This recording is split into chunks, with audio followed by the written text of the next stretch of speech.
Hello friends, कैसे हैं आप सभी को मेरा दिल से नमस्कार। और देखिए 2 दिन से बारिश हो रही है, थोड़ी थोड़ी रिमझिम हमारे यहाँ पे। और अजय तैयार हो चुके हैं। अजय उठते हैं 5:30 बजे, फिर उनका सारा काम हो जाता है। तैयार हो गए हैं और ये जा रहे हैं स्कूल के लिए। स्कूल बस आती है 6:30 बजे। 7 बजे का हमारे बेटे का स्कूल है, तो 6:30 में भी देखो अंधेरा है। 6:30 में भी अंधेरा है क्योंकि मैंने बाहर की लाइट इसीलिए नहीं जलाई है। बाहर मेरा बल्ब ख़राब हो गया है ऊपर वाला, तो अब उसको बल्ब लगाना है। लगा देते हैं, लेकिन बहुत ऊंचा है बल्ब लगाने वाला, तो उसको कोई सीढ़ी लाना पड़ेगा, चढ़ के तब लगाएं। तो हेलो दोस्तों, गुड मॉर्निंग। आप सभी कैसे हैं? आप सभी के यहाँ बारिश हो रही है? हमारे यहाँ तो बारिश हो रही है 2 दिन से। ज़्यादा नहीं हो रही, थोड़ी थोड़ी हो रही है। और मैं काट रही हूँ फूल गोभी सुबह का खाना बनाने के लिए। मेरे हस्बैंड 9 बजे नौकरी जाते हैं, तो बस मैं उनकी खाने की तैयारी कर रही हूँ। मेरा बेटा का अभी पेपर चालू हो गया है, तो मेरा बेटा गया है पेपर देने के लिए। वो भी 10:30 बजे आ जाता है। और छोटे बेटा मेरा सो रहा है। मेरे हस्बैंड नहाने गए हैं और मैं सब्जी काट रही हूँ। सुबह में मेरा बड़ा बेटा चाय पी के चला गया था, और अब हम सब के लिए मैं चाय बनाऊंगी और सब्जियाँ काट लेती हूँ, फटाफट खाना पका लेती हूँ। और बस यही सब सुबह काम होता है। और आज ठंडी थोड़ी ज़्यादा है, बारिश होती है ना तो कल से ठंडी। कल रात को तो इतनी ठंडी थी, पैर भी बहुत ठंडा रहे थे। जब बारिश हो जाती, हवा चलती है ना, तो कुछ ज़्यादा ठंडी लगती। अभी अभी बारिश हुई है रात को, पर थोड़ी थोड़ी हुई है और हवा भी नहीं चल रही। हवा चलेगी ना तो ही ठंडी लगती है। अब ठंडी है तो ठंडी तो लगेगी भाई। चलिए ठीक है, बाय। और बस अभी मैं काट रही हूँ सब्जी गोभी। आज मैं सिर्फ गोभी बनाऊंगी, इसमें आलू नहीं डालूंगी। हर एक सब्जी में आलू डालती हूँ। आज तो मुझे थोड़ी सब्जी बनानी है, और तो इसीलिए मैं ना खाली गोभी बनाऊंगी। गोभी ज़्यादा लाई थी, ज़्यादा गोभी है तो फिर उसमें आलू डालने की ज़रूरत नहीं है, तो मैं सिर्फ गोभी और टमाटर की सब्ज़ी बनाऊंगी। और बस ये काट रही हूँ मैं गोभी। सुबह में मॉर्निंग में बस यही काम होता है। सुबह झाड़ू लगाती हूँ, फिर वही सब। मेरे हस्बैंड नहाने जाते हैं, मेरे बच्चे स्कूल जाते हैं, और बस यही सब काम रहता है। तो बस मैं फटाफट काट लेती हूँ गोभी। और गोभी काटने के बाद फिर मैं चाय बनाऊंगी। तब तक मेरे हस्बैंड नहा के आ जाते हैं, उसी के बाद ही मैं चाय बनाती हूँ। मेरे हस्बैंड नहाकर पूजा करते हैं। पूजा करने के पहले वो कुछ भी खाते नहीं है, चाय नाश्ता यानी खाना भी नहीं चाहिए। वो सुबह में पहले उठते हैं सो के, फिर नहाते धोते अब फ्रेश होते हैं। फ्रेश होने के बाद नहा धो के बस वही पहले पूजा करते हैं, चाहे जितना भी लेट हो जाए, लेकिन वो पूजा करते ही करते हैं। उनको जब तक पूजा नहीं करेंगे तब तक वो चाय भी नहीं पीते हैं। ये हमने किया पानी गरम हीटर से। हमारा हीटर ना ख़राब हो गया था, तो उसका वायर चेंज किया है हीटर का। तो वो मैं चेक कर रही थी कि हीटर पे पानी कैसा गर्म हुआ है। ऊपर छत पे लगा के आई थी हीटर मैं खुद, और मेरे हस्बैंड को बोल के आई थी कि इसको देख लेना कितना गर्म आपको चाहिए पानी। तो फिर भी मुझे लगा कि मुझे ऊपर जाना चाहिए, चेक करना चाहिए कि पानी कितना गर्म हुआ और हीटर ठीक से तो चल रहा है, कुछ उसमें प्रॉब्लम तो नहीं है। तो मैं खाली चेक करने के लिए गई थी, तो मेरा हीटर ठीक हो गया है और पानी भी बढ़िया से गर्म होता है। तो मैंने उस पर ही पानी गर्म किया था हम सब के लिए, हमारे बच्चों के लिए। तो बस ये देखो अब हो रही है पूजा। पहले मेरे हस्बैंड पूजा पहले करते हैं, सारे काम छोड़ छाड़ के। कुछ भी काम उनको अर्जेंट होता है फिर भी वो पूजा करते हैं। तो बस अंदर मंदिर पे पूजा कर लेंगे, उसके बाद छत पे जाएंगे तुलसी माता को, सूर्य भगवान को जल चढ़ाने के लिए। उनका नियम है, जब तक पूजा करते नहीं हैं तब तक उनको अच्छा नहीं लगता है। कोई भी दिन ऐसा नहीं होता है कि वो पूजा नहीं करे। इतनी ठंड होती है तब भी नहाते हैं वो। और बस पहुंच गए हैं ऊपर। इतनी ठंडी है, आज धूप भी नहीं निकल रही थी और रात को रिमझिम रिमझिम बारिश भी हुई थी, तब भी उन्होंने नहाया है और पूजा की है। और ये लगा रहे हैं अगरबत्ती तुलसी माता पे।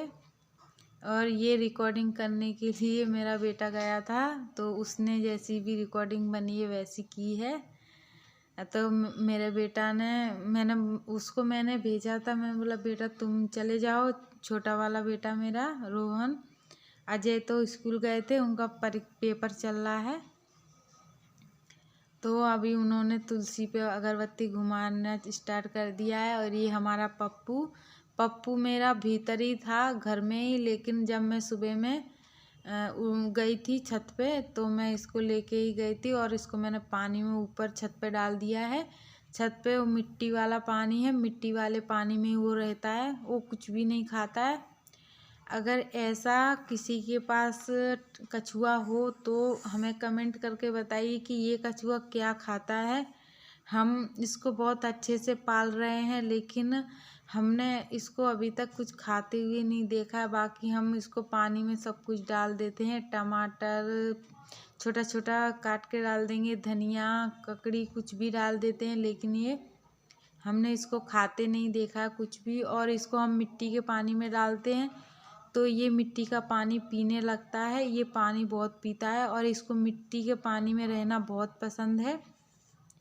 ये हम कहीं से लाए नहीं थे, ये हमको हमारे हस्बैंड को मिला था कहीं, मतलब हमारे हस्बैंड जहाँ काम करते हैं वहाँ पर ये उनके पास खुद चल कर आ गया था। तो हमको लगा कि अब इसको हमें छोड़ना नहीं है, इसको हमें अपने घर पे ही रखना है।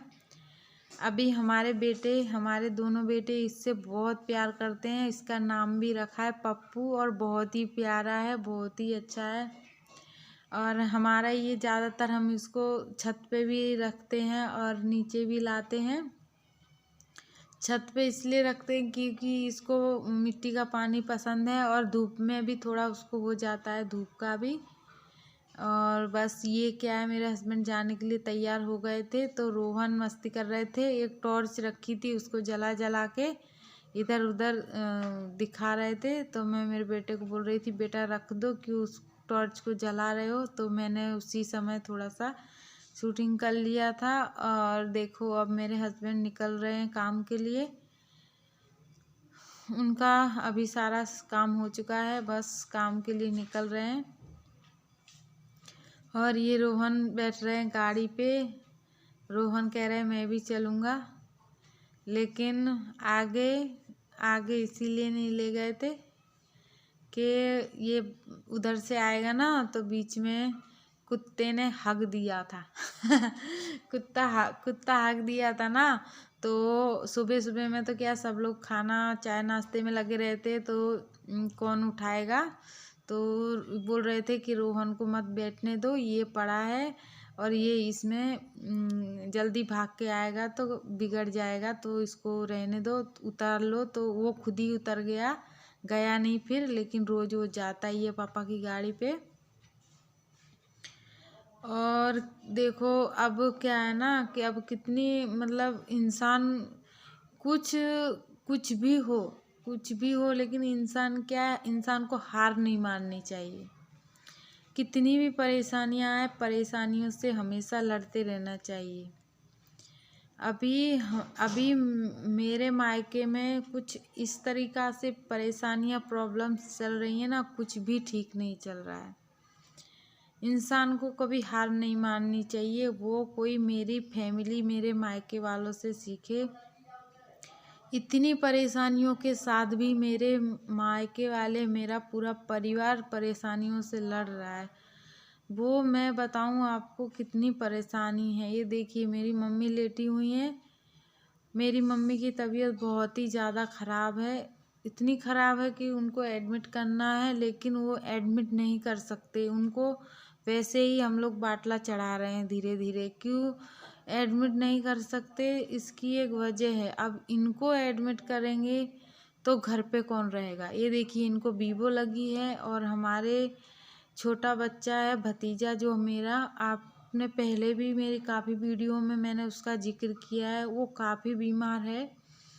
तो उसको अभी कुछ दिन से वो ठीक नहीं रह रहा है, तो उसको एडमिट किया है। कितना मैं भगवान से यही दुआ करती हूँ, हे भगवान किसी को भी इस तरीक़ा से परेशान नहीं करो। हे भगवान, भगवान क्या है, जब मेरे भाई मेरा पूरा परिवार भगवान को खूब पूज रहा है, खूब मिन्नतें कर रहा है, खूब उनसे दुआ मांग रहा है, खूब पूजा कर रहे हैं, लेकिन भगवान फिर भी नहीं सुन रहे। पता नहीं भगवान ने क्या इन लोगों को दुख क्यों ऐसा कर रहा है भगवान इनके साथ। इन्होंने कभी किसी का बुरा नहीं किया, हमारी फैमिली ने कभी किसी का बुरा नहीं चाहा। दूसरा क्योंकि हमारी फैमिली हमेशा से किसी की अच्छा ही सोचती है, लेकिन हमारी फैमिली के साथ ये क्या हो रहा है हमें खुद भी नहीं पता है। अभी मेरी मम्मी मेरा भतीजा काफ़ी बीमार चल रहा है, आप देख सकते हैं उनके हाथ में वीवो लगी हुई है। अभी उठी थी ना तो अभी थोड़ा ध्यान से देखी तो उनके हाथ में वीवो लगी है। और मैं ये खटिया उनके लिए बना रही हूँ। मेरी दोनों खटियाँ खाली पड़ी थी, मैंने धो के रख दी थी। तो मेरी मम्मी नीचे लेटी हुई थी तो मुझे लगा कि मम्मी के लिए खटिया बनानी चाहिए। तो ये मुझे आता नहीं है खटिया बनाने का, तो मेरी मम्मी मुझे बताती जा रही है ऐसे करो ऐसे करो। तो बस मैं और मेरी भतीजी हम दोनों ही बना रहे हैं खटिया, तो उस पर क्या मेरी मम्मी आराम से सोई रहेगी। आप लोग बताइए इतनी मुसीबत कैसे किसी पे आ सकती है, कैसे हम लोग कितना हमारा अभी हमारे भतीजे को भी एडमिट किया हुआ है, उसकी तबीयत ठीक नहीं थी तो उसको भी एडमिट कर दिया है। अब हमारी मम्मी को भी एडमिट करने की ज़रूरत है, लेकिन हम उनका वैसे ही इलाज करा रहे हैं। ऐसे ही बोतल चढ़वा के घर पे ले आते, सुबह शाम ले जाते हैं, चढ़वा के फिर वापस ले आते हैं। बस ऐसे ही चल रहा है। पर क्या प्रॉब्लम है तो कुछ समझ में नहीं आ रहा है। जो भी है ठीक है, इंसान को हमेशा परेशानियों से लड़ते रहना चाहिए। तो ये देखिए अब हमारी खटिया भर चुकी है और मैंने मेरी भतीजी ने खटिया भर ली है और मेरी मम्मी देखी सो रही है। देखिए आप वीवो लगी हुई है, मेरी मम्मी बहुत परेशान है, उसका तबीयत कैसे ठीक होगा उसको कुछ समझ में नहीं आता है। और ये मैंने मेरी मम्मी के लिए खटिया बना दी है और वो खटिया पे सोई हुई थी। और ये मैं बैठी हूँ दवाखाने में जहाँ मेरी मम्मी को बाटला चढ़ाया जा रहा है। और आपको हमारी वीडियो पसंद आई हो तो लाइक और सब्सक्राइब कीजिए। नमस्ते।